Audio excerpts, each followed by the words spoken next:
ওবায়দুল কাদেরকে ঘুম পাড়িয়ে দিয়ে আসতেন জাহারা মিতু। মুখ খুললেন এই অভিনেত্রী। চলচ্চিত্র অভিনেত্রী জাহানারা মিতু মিস ওয়ার্ল্ড বাংলাদেশ 2017 সুন্দরী প্রতিযোগিতার মাধ্যমে কর্মজীবন শুরু করেন। কদিন আগে দেশের একটি পত্রিকায় ডিজিটাল মাধ্যমে খবর প্রকাশ হয়েছে, আওয়ামী লীগ সাধারণ সম্পাদক ও সাবেক সেতুমন্ত্রী ওবায়দুল কাদেরকে ঘুম পাড়িয়ে দিয়ে আসতেন অভিনেত্রী জাহারা মিতু। এমন শিরোনামে খবর প্রকাশ হওয়ার বিষয়টি নিয়ে চটেছেন এই অভিনেত্রী।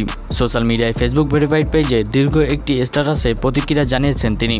মঙ্গলবার দীর্ঘ স্ট্যাটাস শেষের দিকে জাহারা মিতু লিখেছেন, ডিজিটাল যুগে সবকিছু রেকর্ড থাকে।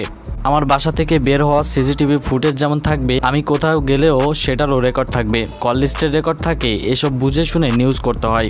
তিনি আরও লিখেছেন, দেশের সর্বোচ্চ একজন মন্ত্রীকে মন্ত্রীপাড়ায় প্রতিদিন ঘুম পাড়ানোর নিউজ কোনো মেয়াদ উত্তীর্ণ সবজি সেবনের ফলেই লেখা যায়।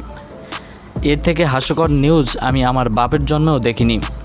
এত হেসেছি আমি নিজে, মানুষ আর কতটুকু হাসবে।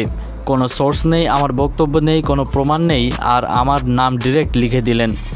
এই অভিনেত্রী আরও লিখেছেন, একজন রাজনৈতিক ব্যক্তির নামে ভিউ বলে ভিউ বাণিজ্যে এতটা নিচে নামলেন। একবার ভাবলেন না মেয়েটা আসলেই কোনোদিন ওই ভাইয়ের সঙ্গে একা দেখা করেছেন কিনা? খবর নিয়ে দেখেন ভাইয়েরা, এটা একটু বের করেন প্লিজ। নিজেদের সাংবাদিক দাবি করেন, সত্যি দাবি করেন। আজ থেকে আর দাবি করেন না। আমি চুপচাপ আমার মতো থাকতে দেন। কবি তো নীরবই ছিল, মুখটা খোলাইলেন কেন? জাহারা মিতু সুন্দরী প্রতিযোগিতার মাধ্যমে সবিজে প্রবেশ করেন। উপস্থাপনা থেকে টিভি নাটকও করেছেন। কয়েকটি সিনেমায় অভিনয় করলেও আলোচনায় উঠে আসেন সাকিব খানের সঙ্গে আগুন ও কলকাতার নায়ক দেবের সঙ্গে কমান্ডোতে স্ক্রিন শেয়ার করে। তো ভিউয়ার্স, আমাদের আজকের আয়োজন এ পর্যন্ত। ভিডিওটি ভালো লাগলে পেজে একটি ফলো দিয়ে পাশে থাকুন। ধন্যবাদ সকলকে।